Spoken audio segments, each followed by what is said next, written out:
And see, you're around a lot of people, around a lot of bad, tainted spirits. You understand what I'm saying? People who did not know themselves, people who really had it out for you. You understand? And see, what they didn't realize is you were a gift. You were a gift.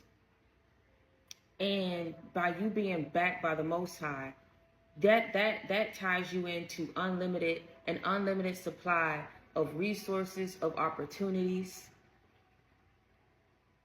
So whenever someone comes around you, or someone, like I say, is blessed to be in your life, you help them. But what he was trying to get you to see was you was helping the wrong people. And it left you drained. It left you down. It left you in a mind state of, like I said, being in confusion, you know, not loving yourself. Really traumatized you, a lot of people did, because of the disrespect that they served to you. The disrespect in creating environments to set you up to be mocked, to be judged, to be looked down upon. These people had to sit on the outside looking in, witnessing your spiritual glow and come up. When God was leading you out of the darkness to come into the light, you danced with him. You wasn't, you know, like I said, afraid to move when he told you to move. You wasn't afraid to go where he told you to go and take those chances, because you knew that he was leading you. And you know that anywhere that the Most High leads you is going to place you in a better position than where you was at before. God told you dance through those trials and tribulations. Dance through those low moments and periods of your life. Dance through those struggles, because you're about to dance through success too. You about to dance right into success. You about to dance right into a loving partnership and union. You about to dance right into your new beginning. You understand what I'm saying? And when you get the choice to sit it out or dance, I hope you dance.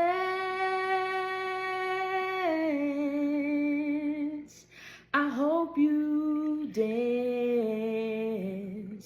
Put yourself on up. Whenever one door closes, another one opens. God blessed you. God blessed you, like I said, for not only for you to step into a new beginning, but for several doors to open up for you. And all he was telling you to do, all you got to do is just walk through them. You danced through the struggle already. You danced through the trials and tribulations. You danced through the betrayals. You danced through the hurt.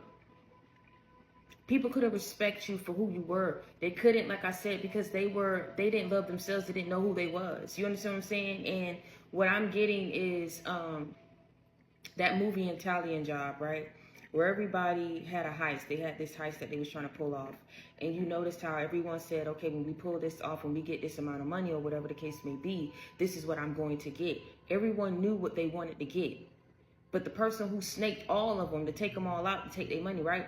When they went back to go see, you know, or like I said, to go back to try to get back what it is that this person had stole from them, they looked into the house or something like that, and they saw where he literally got everything of which everybody said that they was going to get when they stepped into the money. So if it was a house, it was a surround system, a speaker, whatever the case may be, he got all of that. So he didn't get anything that was original, anything that he came up with. He got everything that everybody else said that they was going to get. These are the type of people that you was around. And not only that, another movie that came to me was The Hunchback of Notre Dame. How Esmeralda defended, was it Quasimodo? Yeah, Quasimodo. And, you know, a lot of people, like I said, looked at him like he was a monster. You know, they perceived him to be a monster, a hideous monster. They didn't want to be associated with him. And in the end, it was him that saved everybody. And so there's a scene where Esmeralda reaches out her hand and she said, come with me, it's okay. And you see how he comes out all, like I say, nervous, you know, like, are you sure? Like, come out myself, like no cloth, no nothing to hide, my face, my back or anything like that, just come out as I am. They're going to be scared of me. And they wasn't, they received them. Because see, when God takes you somewhere and people can see you for your spirit, see you for what you possess on the inside, like I said, far from what these people was able to do you, everything had to be about a physical look. The aesthetic, the materialistic, the tangible. You didn't vibrate on the same level like these people did. That's why, like I said, you was alienated and you was outcasted. But little do people know, if you was not, like I said, strong enough to get through that, you wouldn't have been here today. So now everybody coming back trying to wash their hands, trying to, like I said, renege and wash their hands and be like, oh, I ain't go around there and I ain't say nothing and I ain't do this, but they ain't stick up for you either. They participated in it too. Walk away so that I can lift the veil. And when I lift, and when that veil gets lifted, these people are going to be looked at for who they truly are. And now it's like the people who once participated or laughed at whatever environment or whatever setting that these people created for you to be joked, for you to be mocked. Like I said, they already knew that they was going to crucify Jesus. It wasn't enough to let them just bear the cross, bear his own cross that they was going to nail him to. What they did, they put a crown of thorns on his head, tortured him, knowing that they was leading him to his death, knowing that that was what the outcome was going to be. People didn't know how hard it was for you. Did not know that the things that they did brought you down to your very knees and broke your spirit. They didn't bet and count on God leading you out of the darkness they buried you in. That strong spirit that you possess within you allowed you to dance through the trials and tribulations, allowed you to dance through the sideways glances, allowed you to dance through the heartache and through the pain, allowed you to dance through those terminations, allowed you to dance through those delays, through those losses, through those defeats, allowed you to dance through the chaos, through the calamity, through the destruction. He said, come with me.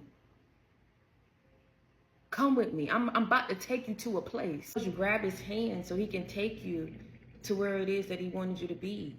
You understand what I'm saying? Like they didn't, that strong spirit that you possess within you, it allowed you to dance through a lot of things, and through a lot of situations that people placed you in. Now, when that veil gets lifted and people can see who they truly are, you're going to have to pray for these people because, see, now what people are doing is they're looking back on it and they're saying, they're not taking accountability for them participating or for them adding their 2 cents or for them laughing at it, right? But they'll back up and look at the person who initiated or brought up your name or created that environment and say, well, we looking at them now, but I'm saying, like, what made you what made you do that to begin with? What made you do that in the first place? That's how they being looked at. What made you start that or say that in the first place? A lot of people thought they was coming up on you. And see, this is what I'm talking about. Why you have to, like I say, by you not even doing anything, God is coming through and he is ushering you into your new beginning, and he's serving justice and he's calling judgment on these people. Because, see, this is the thing. This is why he told you, listen, relinquish control, walk away. I know what I'm doing. I need you level-headed. And see, what's happening is, like, the test for these people was to stop doing what they're doing and for them to come clean about what they had done to you. But since they didn't want to be exposed, God exposed them, and he put a lot of your enemies to shame. And they don't know what to say. Because, see, what they used to say is non-applicable to you now, in your new state, in your new beginning, in your new cycle. Whenever one door closes, God makes another open. Just promise me you'll give faith a fighting chance. Kings and queens.